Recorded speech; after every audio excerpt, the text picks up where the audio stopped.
나병 환자의 자세라는 제목으로 하나님 말씀 전하겠습니다. 제가 군대에 들어가서 짝대기 2개, 일병이죠. 짝대기 2개 막 달았을 때 저희 내무관 고참 한 명이 휴가를 갔다 왔는데, 갔다 온 다음에 그날 밤부터 등을 자면서 등을 막 긁더라고요. 별 신경 안 쓰고 그런가 보다 했는데, 하루 이틀 지나면서 내무반 아이들이 전부 다 등을 긁기 시작합니다. 자기 등을. 그랬더니 한 일주일 정도 되니까 40명 아이들이 전부 다 긁고, 저 또한 너무 가려워서 제 등도 막 긁었거든요. 알고 보니까 그 휴가 갔다 온 그 상병 고참이 휴가에서 옴이 걸려서 들어온 겁니다. 피부병이죠, 그렇죠? 근데 전염병이더라고요.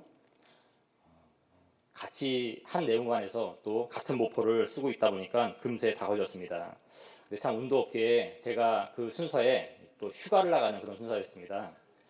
첫 번째 나가는 그런 휴가라서 참 기대가 많았었는데, 저희 때는 이제 15일 정규 휴가였고, 그리고 군대 들어간 지 7개월 만에 사회 땅을 밟아본다는 그런 설레임으로 가득했는데, 나가기 싫었는데 어쩔 수 없이 휴가를 나갔습니다. 휴가 나가서 15일 동안 정말로 아무것도 못했습니다. 마음이 또 양심에 잘려가지고 병을 옮길까봐 가족들 손 한번 못 잡아보고, 또 사랑했던 조카 한번 애기 낳았는데 애기 한번 안아보지도 못하고, 정말 사람들도 못 만나고 그렇게 들어왔던 기억이 생각이 납니다. 병원 또 집만 왔다 갔다 하다가 15일을 다 보내고 군대로 들어갔던 게 저희 첫 번째 휴가였습니다. 그때 잠깐 자가격리죠. 본의 아니게 사람들을 접촉하지 못한다는 그런 갑갑함을 그때 조금 느껴본 적이 있습니다. 근데 오늘 본문에 보니까 이 가벼운 옴 같은 거하고는 비교도 할 수 없는 큰 피부병이죠. 나병 환자가 나옵니다. 2000년 전에 이 나병 환자는 하나님께 천벌을 받은 병이다라는 그런 인식을 갖고 있던 병이 나병이었습니다. 그래서 사람이 나병으로 판정이 되면 그 사람은 미친 사람처럼 옷을 풀어 헤치고 또 머리를 풀어 헤치고 다녀야 했습니다. 다른 사람들이 그 나병 환자를 잘 알아챌 수 있도록 그렇게 하기 위해서입니다. 나병 환자는 가까이 해서도 안 되고 또 나병 환자를 만져서도 안 됐습니다. 그래서 그들은 가족과 동네에 떨어져서 격리되어 살았습니다. 또 나병 환자는 사람들이 자신들에게 가까이 오면 부정하니까 자신들한테 가까이 오지 못하도록 스스로가 부정하다 크게 외치면서 다녔다고 합니다. 모든 사람들이 나병 환자를 피했고 또 가까이 오면 그에게 돌을 던졌습니다.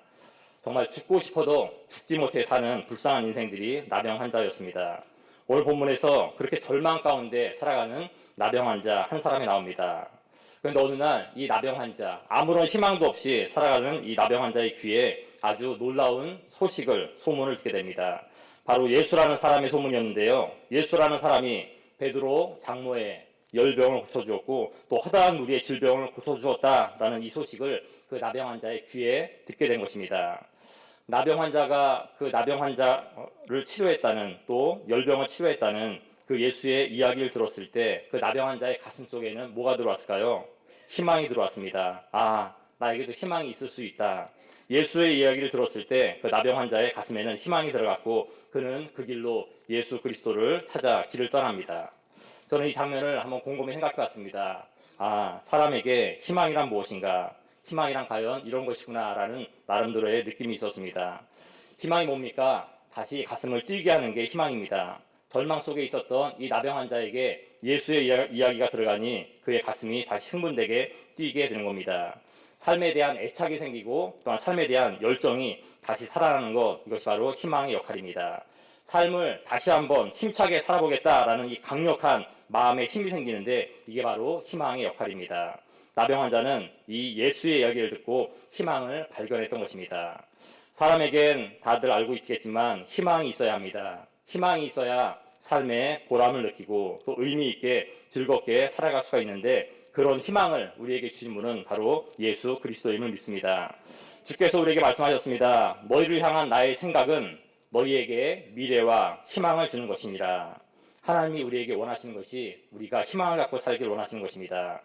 우리에게 지금 비록 건강과 물질이 없을지라도 또 내 소중한 인생들의 시간이 어느덧 덧없이 다 흘러가 버려 지금은 후회와 서러움, 절망이 파도처럼 나를 덮쳐와서 내 마음을 무너뜨릴지라도 우리에게 여전히 희망이 있는 것은 희망이신 예수 그리스도께서 우리의 아버지이시기 때문입니다. 예수 안에 우리의 참된 희망이 있습니다. 하나님의 말씀 안에 우리가 나아갈 새로운 길이 있고 은혜의 생수가 있는 것입니다. 우리 주님이 우리에게 약속하셨습니다. 보라, 내가 너희를 위하여 새 일을 행할 것이다. 광야같이 황무한 너희 인생 속에 내가 새로운 길을 낼 것이다. 헐벗은 산에 강을 내며 골짜기 가운데에 샘이 나게 하며 광야가 못이 되게 하고 많은 땅이 샘의 근원이 되게 할 것이다 라고 약속했습니다. 하나님의 귀한 희망의 약속이 우리 삶 가운데 아름답게 펼쳐지기를 주님의 이름으로 축복합니다. 우리 영상을 통해서 다 함께 40절 말씀을 한번 다시 읽겠습니다. 시작. 한 나병 환자가 예수께 와서 꿇어 엎드려 원하시면 저를 깨끗하게 하실 수 있나이다. 아멘. 절망 가운데 있던 그 나병 환자가 예수의 소문을 듣고 길을 떠나서 드디어 예수님을 만났습니다. 그다음에 저는 생각해 봤습니다. 나병 환자입니다. 예수님께 나온 것까지는 참 좋은데 그가 나올 때까지 얼마나 많은 고생을 했을까라는 생각을 한번 해봤습니다. 그는 사실 수많은 장애물들을 아주 힘들게 넘어가면서 지금 예수 그리스도의 앞에까지 온 것입니다. 그리고 그 나병 환자가 예수님께 오기까지 있었던 수많은 장애물들은 다른 것이 아니라 바로 사람이 장애물이었습니다. 사람이 장애물일 경우가 참 많이 있습니다. 아까도 말씀드렸듯이 그는 나병 환자이기 때문에 찢어진 옷을 입고 다닙니다. 또 풀어헤친 머리로 걸어갑니다. 그를 본 많은 사람들은 저마다 그에게 손가락질을 하고 침을 뱉고 때로는 돌을 던졌을 것입니다. 나병 환자는 수없이 많은 수치를 당하고 모욕을 당하면서 길을 걸었던 것입니다. 우리 주님은 의인을 부르러 온 것이 아니라 죄인을 부르러 왔다라고 분명히 말씀하셨습니다. 그래서 수고하고 무거운 짐진 자들아 다 내게로 오라. 너희가 내게 오면 내가 너희를 쉬게 하리라 라고 말씀하셨습니다. 그러면서 죄인과 저와 여러분들 또 병자들을 부르셨습니다. 예수님은 우리를 부르셨는데 사람들은 그를 비난하고 예수님께 가는 길을 막고 있었던 것입니다. 하지만 그 장애물이 아무리 많을지라도 나병 환자는 그 장애물 앞에서 멈추지 않았습니다. 오직 예수 그리스도만 바라보면서 계속해서 길을 걸어갔고 마침내 예수님을 만날 수가 있었던 것입니다. 사랑하는 성도 여러분, 우리의 신앙생활에서도 이처럼 사람에 걸려 넘어지는 경우가 종종 있는 것입니다. 우리 교회에서는 그런 분들이 한 분도 없어서 참 다행이다 싶은데요. 전에 섬기던 교회에서는 종종 이런 경우가 있었습니다. 목사님, 내가 저 사람 때문에 상처를 받아서 오늘부터 예배 못 나가겠습니다. 이런 분들이 종종 계셨습니다. 사람 때문에 예배에서 멀어지겠다라는 그런 말입니다. 구역 모임을 하다가 또 주방 봉사를 하다가 주차 관리를 하다가 그런 일들이 생길 수가 있는 것입니다. 교회 봉사하느라고 서로 땀을 흘리면서 열심히 수고를 하다가 본의 아니게 상처를 주고받으며 신앙을 멈추는 그런 위기에 봉착하는 것입니다. 참 안타까운 것이 신앙생활의 대부분의 장애물을 역시 다 사람의 문제입니다. 내가 사람을 넘어뜨릴 때도 있고 반대로 사람 때문에 내가 넘어질 때도 있는 것입니다. 성경은 이런 두 가지 상황에 대해서 우리에게 뭐라고 말씀하고 계실까요? 성경은 다행히 두 가지 상황 모두를 우리에게 말씀하고 있습니다. 먼저 고이든가 아니든 간에 내가 다른 사람에게 상처를 주려고 하고 있을 때 우리는 이 말씀을 늘 기억하고 계셔야 됩니다. 우리 영상을 통해서 마태복음 18장 7절 말씀 같이 한번 읽겠습니다. 시작. 실족하게 하는 일들이 있으므로 말미암아 세상에 화가 있도다. 실족하게 하는 일이 없을 수는 없으나 실족하게 하는 그 사람에게는 화가. 아멘. 저는 이 말씀을 읽고 참 많은 생각을 했었고 지금도 하고 있습니다. 실족하게 한다라는 것이 무슨 말인지 우리 다 알고 있습니다. 사람의 마음, 성도의 마음을 넘어뜨리는 것, 이것을 실족하게 한다라는 말의 뜻입니다. 우리 모두는 다 죄성을 가지고 있는 죄인들입니다. 그렇기 때문에 고의든지 또 고의가 아니든지 지금도 여러 종류로 남들을 실족시키면서 살아가고 있는 것 또한 현실입니다. 그런데 예수님은 실족시키는 그 사람에게는 화가 있을 것이다 라고 아주 무섭게 분명하게 말씀하셨다는 이 사실도 우리가 늘 기억하며 살아야 할 것입니다. 또 누가복음 17장 2절 말씀에는 이 작은 자 중에 하나를 실족하게 할진대 차라리 연자맷돌이 그 목에 매여 바다에 던져지는 것이 나으리라 라고까지 무섭게 말하고 있습니다. 내 목에 연자맷돌을 메고 바다에 빠져라 라면 우리가 얼마나 무서워합니까? 그런데 하나님 보시기에는 내가 사람을 실족시키는 일이 그것보다 더 무서운 일이라는 비유의 말씀입니다. 그러기에 우리가 늘 사람을 실족시키는 일에 조심을 해야 된다라는 그런 말씀입니다. 이번에는 반대로 내가 사람에게 걸려서 넘어지려고 할 때 성경은 우리에게 뭐라 말씀하시는가? 한마디입니다. 신앙을 멈추면 너만 손해다 라는 것이 성경의 말씀입니다. 신앙을 멈추면 나만 손해이니 어떤 경우라도 신앙을 멈추면 안 된다. 그 담을, 그 장애물을 뛰어넘어야 된다라는 성경의 말씀입니다. 하나님이 이 상황을 다 알고 계시다. 하나님이 내 마음을 다 알고 계시니 너는 하나님만 바라보면서 장애물을 훌쩍 뛰어넘으라 라고 성경은 말하고 있습니다. 그런 경우가 생기면 안 되겠지만 우리 가운데 실족해야 되는 그런 마음의 어려움이 있을 때 이 하나님의 말씀이 우리에게 위로가 돼서 언제나 그 장애물을 믿음으로 훌쩍 넘고 승리하는 저와 여러분 되시기를 우리 주님의 이름으로 축복합니다. 오늘 나병 환자도 마찬가지입니다. 수많은 장애물 앞에서 그가 멈췄다면 예수 그리스도를 결코 만날 수 없었을 겁니다. 하지만 그는 멈추지 않았기 때문에 예수님 앞에 나아갈 수가 있었던 것입니다. 성경에는 장애물을 뛰어넘는 많은 신앙인들이 나옵니다. 그 중에서 대표적인 사람이 우리가 잘 알고 있는 사도 바울입니다. 오늘 나온 이 나병 환자보다도 사도 바울은 더 많은 장애물들을 넘으면서 살았던 것을 우리는 성경을 통해서 확인할 수가 있습니다. 사도 바울은 고린도후서 11장에서 자기가 넘어질 뻔했던 수많은 장애물들을 이렇게 설명합니다.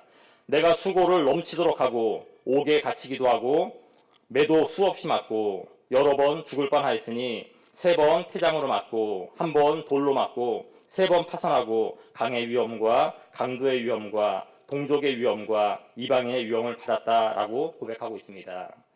감옥, 매, 죽음의 공포 이런 것들은 모두 우리의 신앙을 멈추게 하기에 충분할 만큼 두려운 장애물들입니다. 하지만 사도 바울은 이런 두려운 장애물 앞에서 멈추지 않았습니다. 그는 실족하지 않기 위해서 믿음을 갖고 피를 흘리면서까지 싸우며 주님만 바라보고 달려나가서 결국 믿음의 승리자가 되었던 것입니다. 그래서 사도 바울은 빌립보서에서 이렇게 스스로를 멋지게 고백합니다. 형제들아, 나는 아직 내가 잡은 줄로 여기지 아니하고 오직 한 일, 즉 뒤에 있는 것은 잊어버리고 앞에 있는 것을 잡으려고 표대를 향하여 그리스도 예수 안에서 하나님이 위에서 부르신 부름의 상을 위하여 달려하노라. 아멘. 매를 맞으면서 받았던 그 수많은 상처를 사도 바울은 그때그때 다 잊어버렸던 겁니다. 내게 상처를 준 그 사람들도 예수 그리스도께 나아가기 위해서 사도 바울은 그때그때 다 잊어버렸던 겁니다. 사도 바울은 오직 한 일, 승리의 표대이신 예수 그리스도의 그 상급만 바라보면서 장애물들을 다 뛰어넘고 나갔던 것입니다. 하나님께서 우리 모두에게도 이런 은혜, 이런 능력 주시기를 축원합니다. 사랑하는 성도 여러분, 우리는 한번 깊이 이 대목에서 생각해 볼 것이 있습니다. 지금 우리에게서는 어떤 모습이 더 많이 나타나고 있는가? 우리는 늘 이걸 생각해야 됩니다. 내 모습 속에서 남을 실족시키는 그런 모습들이 더 많이 나타나고 있는가? 아니면 내가 실족해서 넘어질 때가 더 많이 나타나고 있는가? 하나님은 내가 실족해서 넘어지는 일도 또 그리고 내가 남을 실족시키는 일도 다 원하지 않으십니다. 하나님이 저와 여러분들에게 원하시는 우리의 모습은 우리가 신앙의 중매자의 역할을 잘 감당하며 살기를 원하시는 것뿐입니다.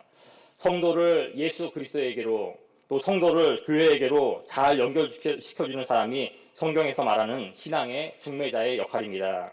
사도 바울이 이런 모습으로 또 살았습니다. 고린도후서에 보면요. 내가 하나님의 열심으로 너희를 위하여 열심을 내노니 내가 너희를 정결한 처녀로 한 남편인 그리스도께 드리려고 중매함이로다. 아멘. 성도와 내 구역의 구역 식구들을 교회로 잘 연결시키는 사람, 이 사람이 좋은 신앙의 중매자요 하나님이 찾으시는 성도입니다. 성도를 예수님께 늘 잘 연결시켜주는 이 사람이 하나님이 원하시는 좋은 신앙의 중매자입니다. 우리도 사도 바울처럼 내 주변의 모든 사람들을 예수 그리스도께 잘 연결시켜주는 좋은 신앙의 중매자가 되어야 합니다. 우리가 또 한 가지 우리는 나병 환자에게서 배워야 할 자세가 있습니다. 그것은 나병 환자는 그 마음속에 예수 그리스도를 간절히 사모하는 사모함이 있었다는 것입니다. 예수님을 만나고 싶다는 그 간절한 사모함이 있었기 때문에 이 나병 환자는 그 모든 장애물을 뚫고 예수님께 나올 수 있는 힘이 있었던 것입니다. 사모함, 우리가 다 알고 있죠. 사모함이 뭡니까? 예수 그리스도를 내가 꼭 만나야 한다는 그런 절박한 마음, 그 마음이 있어야 된다라고 성경은 말합니다. 내가 오늘 꼭 은혜를 받아야 되겠다는 이 은혜에 대한 갈급한 마음, 이 마음이 사모함이요. 우리에게도 이런 마음이 필요하다라고 성경은 말하고 있습니다. 시편 42편에 하나님이여 사슴이 시냇물을 찾기에 갈급한 같이 내 영혼이 주를 찾기에 갈급하나이다. 우리에게 필요한 것은 마음인데 은혜를 사모하고 하나님의 말씀을 사모하는 그 갈급함이 있어야 하나님께서 그런 영혼들에게 은혜를 베풀어 주신다라고 말씀하셨습니다. 내 영혼이 은혜에 목말라 하고 은혜를 기다리는 이 사모함이 있어야 내가 은혜를 받을 수 있게 되고 우리의 신앙생활이 힘들어지지가 않는 것입니다.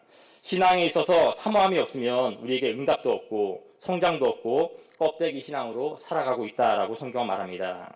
그런데 중요한 것은 이 사모함, 이것은 그냥 생기는 것이 아니라 하나님이 주시는 선물입니다. 그래서 우리는 늘 하나님께 이 사모함을 달라라고 또한 기도해야 됩니다. 성경이 말하고 있습니다. 심령이 가난한 자는 복이 있다라고 말했습니다. 내 심령이 가난해야 내가 사모할 수가 있는 것입니다. 우리는 이렇게 기도해야 됩니다. 하나님, 나의 심령을 가난하게 해주사 주님의 은혜를 사모하게 하옵소서.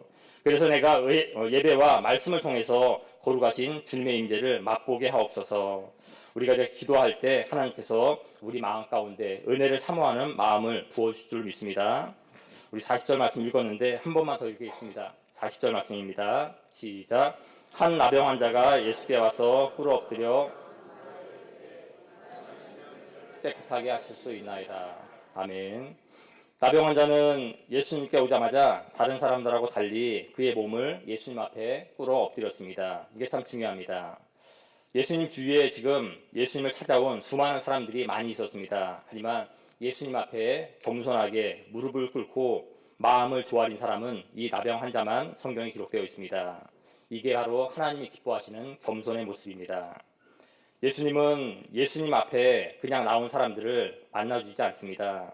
겸손을 가지고 나온 사람들만 예수님은 만나주시고 겸손을 가지고 나왔던 그 나병 환자를 예수님이 만나주셨던 것입니다. 우리도 마찬가지입니다. 우리가 예수 그리스도를 만나기 위해서 우리는 주일 또 수요일 또 새벽마다 성전에 나오는데 예수님은 어떤 사람을 만나시는가? 겸손한 마음을 갖고 주님 앞에 마음을 조아리는 그런 상태로 예배를 드리는 성도를 만나시는 것을 믿습니다. 베드로전서에 겸손으로 허리를 동이라 하나님은 교만한 자를 대적하시되 겸손한 자들에게는 은혜를 주시느니라. 아멘. 하나님은 겸손한 자를 찾으시고 겸손한 자에게 은혜를 베푸시는 그런 좋으신 하나님이십니다. 겸손이 우리에게는 참 중요한 것입니다. 책을 하나 읽었는데요. 미국 건국 초기의 사람 중에 벤저민 프랭클린이라는 훌륭한 지도자가 있었습니다. 그는 13남매의 열째로 태어났고 집안 형편도 넉넉하지 않아서 일찌감치 제각기 살 길을 찾아 떠났습니다. 그분이 받았던 교육이라고는 우리나라로 치면 초등학교 1학년, 2학년으로 중퇴를 끝이었습니다. 배운 것도 없고 겨우 글만 쓰고 산수만 익히는 정도로 학교 교육을 받았습니다.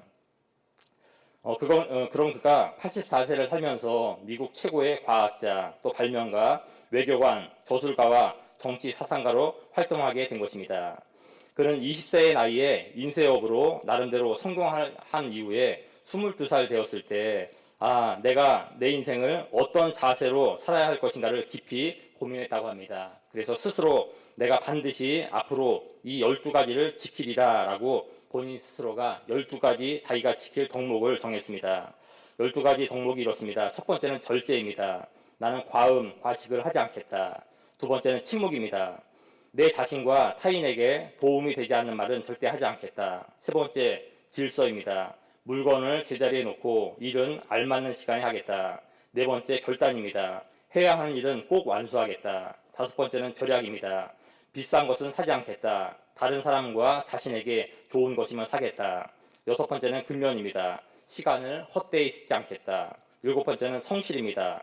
남을 해치는 책략을 절대 사용하지 않겠다. 여덟 번째는 정의입니다. 남의 권리를 침해하거나 남에게 손해를 입히지 않겠다. 아홉 번째는 중용입니다. 나는 극단을 피하겠다. 열 번째는 청결입니다. 몸, 옷, 집이 불결한 것은 절대 용납하지 않겠다. 11번째는 평정입니다. 사소한 일에 화를 내지 않겠다. 12번째는 순결입니다. 성을 남용하지 않고 건강과 생산을 위해서 사용하겠다. 이렇게 12가지 덕목을 자신이 지은 12가지 덕목을 지어서 프랭클린은 이것을 목사님에게 보여주었습니다.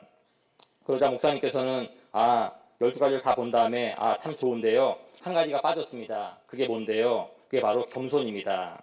12가지 덕목을 다 지킨다 하더라도 겸손이 없다면 12가지를 다 이룬 것이나 마찬가지이니 겸손의 덕목도 넣었으면 좋겠습니다. 라고 목사님이 조언을 했고 프랭클린은 그 목사님의 조언을 받아 겸손을 추가해서 그는 총 13가지 덕목을 자신이 평생 지킬 덕목으로 적었습니다. 실제로 이 프랭클린은 자신이 결심한 이 13가지 덕목을 50년 동안 정말 철저하게 지키려고 겸손하게 노력하면서 살았다고 합니다. 하나님은 그렇게 겸손하게 자신의 덕목을 지켰던 그 프랭클린을 미국 최고의 리더 중에 한 사람으로 만들어 주셨고 300년이 지난 지금도 사람들이 그의 책을 읽으면서 감동을 받고 있는 것입니다. 겸손, 모든 사람들에게 다 중요하지만 예수를 믿는 우리에게도 더욱더 중요한 것이 바로 이 겸손이라는 덕목입니다. 하나님은 겸손한 자에게 은혜를 베풀어 주신 것입니다. 저와 여러분들은 지금 하나님 앞에서 어떤 모습으로 살고 계십니까? 문둥병에 걸린 나아만 장군을 우리가 알고 있죠. 나아만 장군이 어떻게 치료받았습니까? 엘리사를 찾아갔을 때 엘리사가 나아보지도 않았습니다. 하나님의 말씀만 그 장군에게 전했습니다. 요단강에 들어가서 7번 몸을 씻으라 라고 말씀만 전했습니다. 그 나아만 장군 어떻게 했습니까? 자신이 입고 있던 갑옷을 다 벗어 던졌습니다.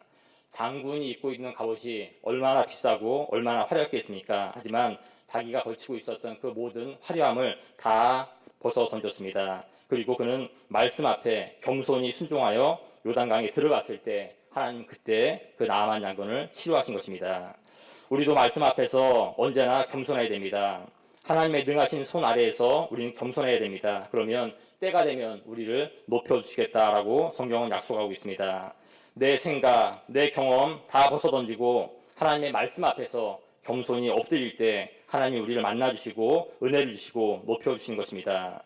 또 한 가지 생각할 것은 나병 환자는 몸만 하나님 앞에 예수님 앞에 엎드린 것이 아니라 그는 기도도 겸손하게 예수님께 드렸습니다. 겸손한 기도가 과연 뭘까요? 내 뜻을 구하는 기도가 아니라 주님의 뜻, 하나님의 뜻을 구하는 기도를 나병 환자는 드렸습니다. 나병 환자의 기도가 뭡니까? 주께서 원하시면 저를 깨끗게 하실 수 있나이다 라고 주님의 뜻을 먼저 구했습니다. 나병 환자는 주님의 뜻을 구하고 주님의 뜻이라면 내 병을 고쳐주시고 만약 이것이 주님의 뜻이 아니라면 저는 이대로 나병 환자로 살아가도 괜찮습니다 라는 그런 기도의 내용인 것입니다. 보통 사람들 같으면 처음부터 끝까지 나를 고쳐달라고만 했을 텐데 그게 보통 우리들의 모습인데 이 나병 환자는 달랐던 것입니다. 겸손하게 주님의 뜻을 구하며 주님 앞에 기도하였습니다. 이런 기도는 성경에 많이 나와 있는데 예수 그리스도의 기도가 또한 마찬가지 기도입니다. 예수 그리스도께서 겟세마네 동산에서 기도할 때 아버지 이 십자가 형벌을 이 잔을 내게서 거두어 주옵소서. 그 이후에 했던 기도가 뭡니까? 그러나 내 뜻대로 마옵시고 아버지의 뜻대로 하옵소서라고 주님의 뜻을 먼저 구했습니다. 하나님의 뜻이라면 이 잔을 거두어 주시고 하나님의 뜻이 아니라면 내가 이 십자가를 기꺼이 지겠습니다. 주님의 뜻이 이루어지기를 구하는 기도, 하나님의 통치에 대한 확신, 또 절대 믿음으로 드리는 기도, 하나님이 이렇게 겸손히 주님의 뜻을 구하는 기도를 기뻐 받으신 것입니다. 예수님은 이렇게 겸손한 기도로 간구하는 그 나병 환자에게 최고의 사랑을 베풀어 주신 것입니다. 우리 다 함께 41절 말씀을 함께 읽겠습니다. 시작. 예수께서 불쌍히 여기사 손을 내밀어 그에게 대시며 이르시되 아멘. 예수님께서 나병 환자의 몸에 손을 대셨습니다. 이 율법에 의하면 나병 환자의 몸에 손을 댄 자도 부정하다라고 성경이 말씀하고 있습니다. 그런데 예수님은 지금 나병 환자의 몸에 손을 대셨습니다. 왜 그러셨을까?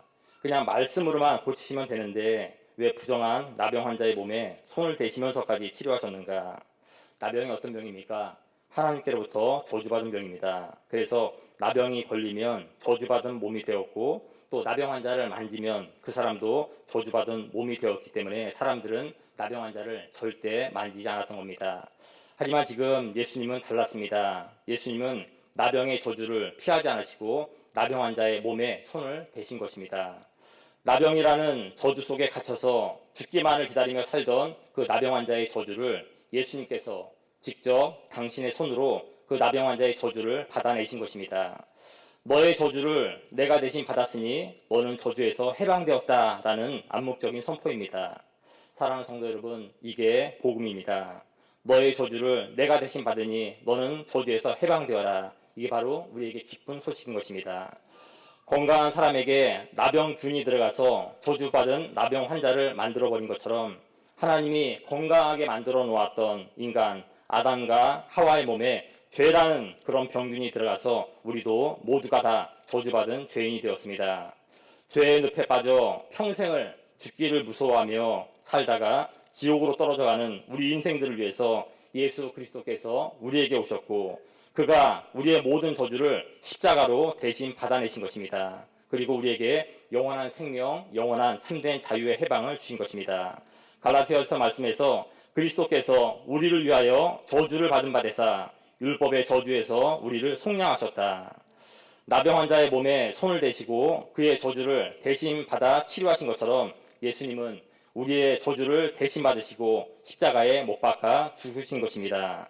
시편 말씀이죠. 우리 영혼이 사냥꾼의 올무에서 벗어난 새같이 되었나니 올무가 끊어졌고 우리는 벗어났도다. 이게 바로 복음이요, 예수 그리스도께서 십자가를 통해서 우리에게 주신 해방입니다. 이제 우리는 죄와 사망과 저주에서 해방되었습니다.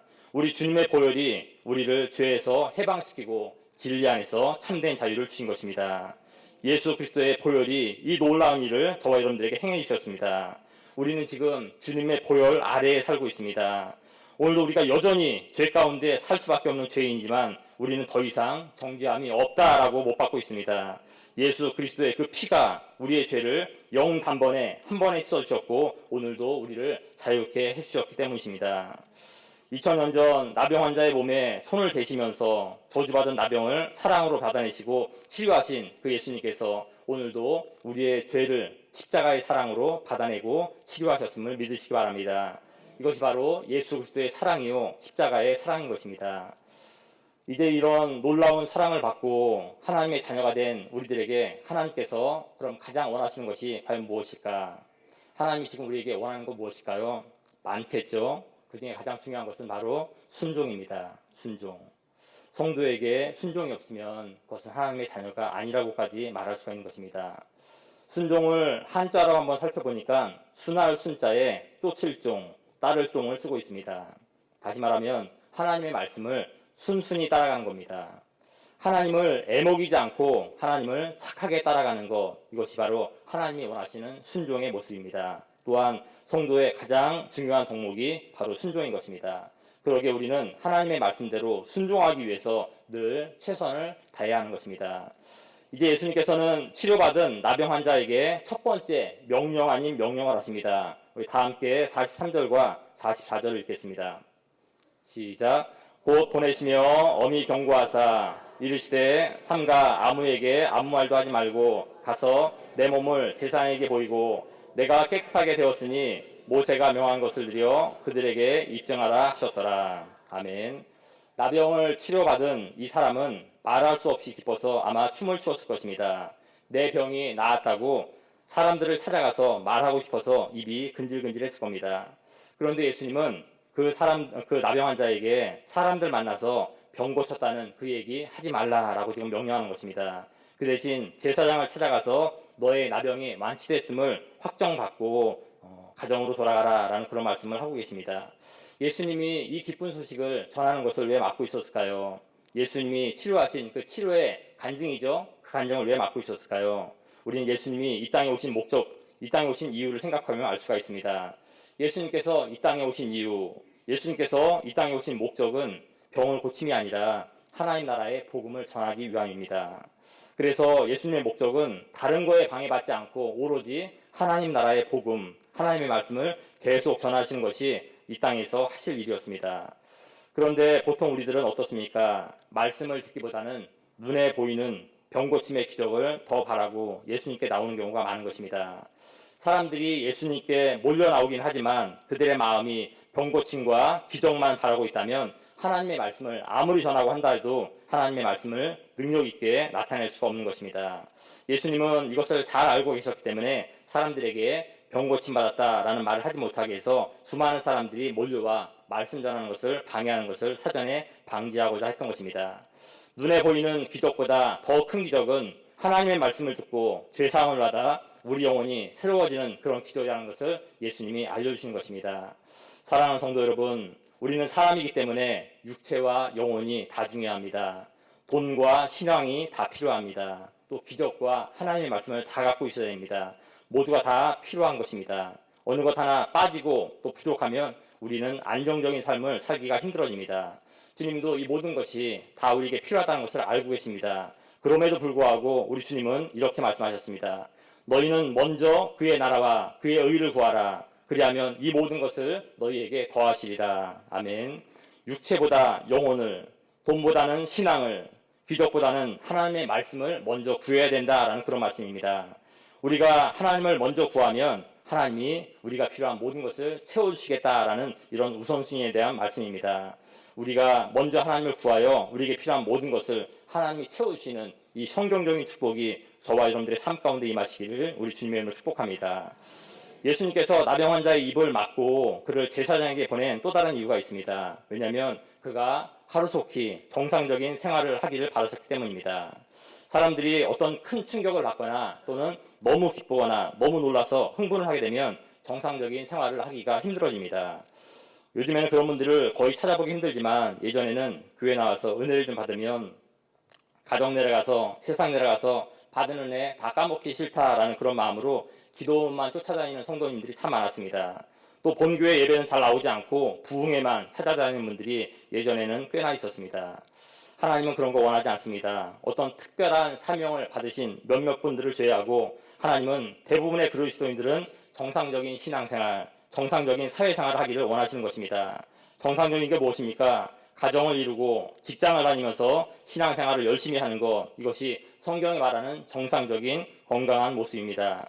지금 이 나병 환자는 아주 오랫동안 가족과 사이로부터 격리된 그런 생활 가운데서 있다가 죄사함을 받고 또한 병이 나은 상태입니다.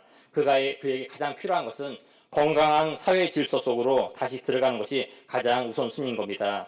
예수님은 그 일을 먼저 시켰던 것입니다. 먼저 제사장에게 들어가서 제사장에게 완치 판정을 받고 가정으로, 직장으로, 세상으로 나아가라. 이게 너의 임무다라고 명령을 했는데 이 하나님의 명령, 예수님의 명령을 받았던 이 나병 환자 과연 어떻게 반응을 했을까요? 우리 마지막으로 45절 한번 읽겠습니다. 시작. 그러나 그 사람이 나가서 이 일을 많이 전파하여 널리 퍼지게 하니 그러므로 예수께서 다시는 드러나게 동네에 들어가지 못하시고 오직 바깥 한적한 곳에 계셨으나 사방에서 사람들이 그에게 나아오더라. 아멘.